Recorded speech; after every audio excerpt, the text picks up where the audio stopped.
A strange thing happens when we retire. We imagine life will suddenly become peaceful, slower mornings, long quiet afternoons, space to breathe again. But many of us arrive at retirement and we realize the chaos didn't disappear. The calendar still fills up, the house still feels busy. Our minds still move at the same speed they did when we were working. Chaos isn't only created by jobs and responsibilities. Sometimes we carry it with us. The pace, the habits, the need to always be doing something. But retirement offers something rare, a chance to step out of that rhythm, to clear a little space, to move through the day with intention instead of urgency, and to slowly shape a life that feels less rushed and far more like living.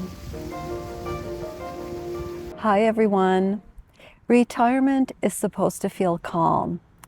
You escape the workforce, you escape the meetings, you escape all the obligations. Yet for some reason, it doesn't always feel that way. Life somehow still feels chaotic. Your house gets messy, you're running around doing things, and half the time you don't even know why everything feels so busy. You can't put your finger on why it is that you somehow seem to have very few hours in a day, kind of like you did when you were working. Even when we retire, we still sometimes live in chaos, and I'll tell you a little secret. The reason that happens is because you essentially bring that chaos with you. Hi, my name is Raina, and this is Small Retired Life. On my channel, we talk about all things retirement, living in your 50s, 60s, 70s, 80s, and beyond. If you're new, welcome here. I am coming to you from the somewhat peaceful St. Kilda Botanical Garden. I didn't realize it was a long weekend here, and so there is no private place to sit and film like I was hoping, and there's people talking all over the place. So my apologies for that. Sometimes I do videos because really what I'm doing is speaking to myself.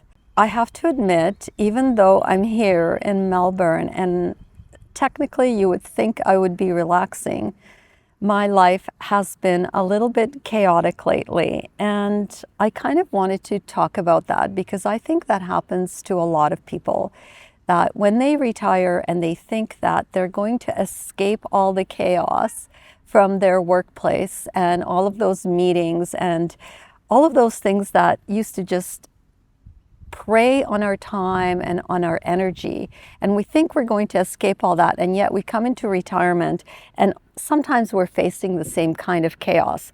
And I truly meant it when I said that we bring that chaos with us. I believe that our lifestyle, our work lifestyle that we had before our retirement has taught us that in order to be productive and in order to be valued as a person and also to be looked at as having achieved a level of success, that means that we have to be busy all the time. Our lives need to be a little bit chaotic to be successful. And we bring that conditioning with us into retirement. I've talked about this many times before, but I have to keep reinforcing it because I think that a lifetime of conditioning is just so hard to escape. And it's so hard to get away from that. Instead of slowing down, we end up filling our life with projects or with travel or with obligations to the family, things to do, little side gigs that are supposed to be passion projects and often turn into almost another job. Speaking from experience here, I do not believe that we do this intentionally. I do not think that it is our intention to recreate the life we had before. I think this is just so conditioned into us. And let me know if you agree. But I think that we've been conditioned, and it is really hard to give up habits. Just because a habit is bad doesn't mean that we want to give it up or we easily give it up, because we tend to hang on to things that are familiar, even if sometimes those things are no longer necessary or if those things are not particularly the best for us. All of those things that we are rushing around doing, like coffee with friends and spending time with family and traveling all over the place, and all of those things, they seem pretty almost like innocent when they're done on their own. But what happens is that they accumulate and they kind of pile up. And all of a sudden, there are these huge burdens and obligations. And we're having a difficult time just sitting there and taking a deep breath. At least that's what happens to me. And even here in Melbourne, I'm going to basketball games and coffee with friends and walking everywhere to get grocery shopping done. And at the same time, I feel like I should be doing some sightseeing in the city, because after all, it is a different city from where I actually live. And so I find myself just running around and doing all of this stuff. And it doesn't feel like so much when I plan it, like the night before. But when I look back at my week, I'm practically hyperventilating.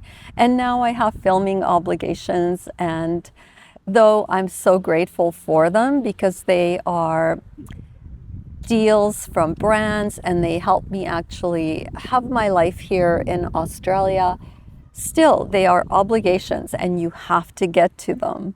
I think this chaos also gets reflected in our homes. A lifetime of having accumulated things and objects, and there's this little bit of chaos around us, and we feel used to it. It's like it's always kind of been there, and it has accumulated slowly over time, and so sometimes we don't really see it. But all of a sudden we're still and we're at home and we're noticing things that maybe we didn't notice before. And all of those things and items and objects start closing in on us because they all require our time, our care, whether it's repairing them or dusting them or putting them away. Whatever it is, all of a sudden we feel a little bit of chaos around us that maybe we didn't even notice before. Sometimes I've heard people say that they feel like they're managing a small museum by trying to take care of all of those things that have accumulated. And people have a difficult time letting go and decluttering, because that is another thing that one puts on their list of things to do. And then you don't get to it because you kind of think you have all this time and you don't have to do it right away. And you continue to feel the chaos that has built up around you. I think another thing that adds to our feeling of life being sometimes a little bit chaotic is this list that we have made up in our heads of things we must do. I must clean the garage. I must declutter my closets. I must train for a marathon. I have to go travel here. I have to go travel there. I need to do a bit of a side gig and make sure that I don't run out of money. There's like all these worries that we think about.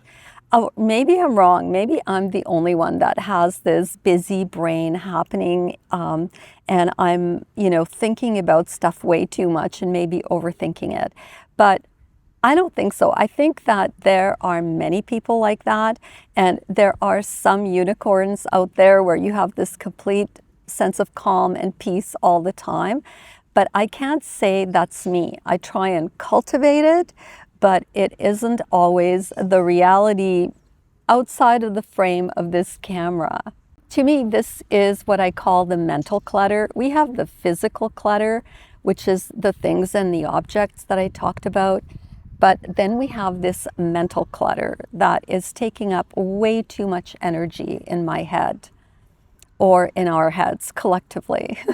One of the things that I have truly learned after being retired for a few years is that in retirement, peace and calm doesn't automatically just arrive. Sometimes it does for a little bit, but then we tend to fill it because that's what we're used to doing. Peace and calm and a calm retirement and the lack of chaos really actually require some planning. They require that we physically sit ourselves down and that we actually go through and admit that some of the stuff that we're doing is a little bit chaotic. It's adding to stress in our retired life. And the only way to get rid of that is by being aware of it and then planning around that. All right, I had to switch location because I thought my camera was going to die. Many of us spend 30 to 40 years living on high speed, and work teaches us. Work teaches us that the busier we are, the more productive we are, and the more we will be rewarded for that. I mean, if I think back to my days in corporate, productivity and busyness related to results, which then related to getting a bigger bonus, as an example. So there was a lot of reasons, or there were many reasons, and there were many rewards that pushed you to become a little bit more productive, always be busy, always live in a state of chaos, because that contributed to a reward. Now, that is not the case. Chaos is not a reward in a retired life. What is a reward in a retired life is being able to have calm days, peace, and doing the things that most give you pleasure, the things that you truly love to do and that you've never had time to do. Maybe it's not doing 5 things on your list. It's only doing that one thing, but doing it really well and enjoying every moment of it. What I mean when I say designing your retirement and designing your life is that you need to choose how many commitments you're going to accept, how many trips or travel or the types of obligations that perhaps seem pleasurable, but when you do too many of them, they can become onerous. How much of that are you going to do? How many family obligations are you going to take on? If you're going to do a side gig, how much of your time is that going to take up? And how much of your time are you willing to give up to something that is really amazing and maybe inspirational and fun to do? But if you do too much of it, and if you start getting to a place, like for example with me, I have brand deals and those have to be done at a certain time. So someone else is to a certain extent dictating that time.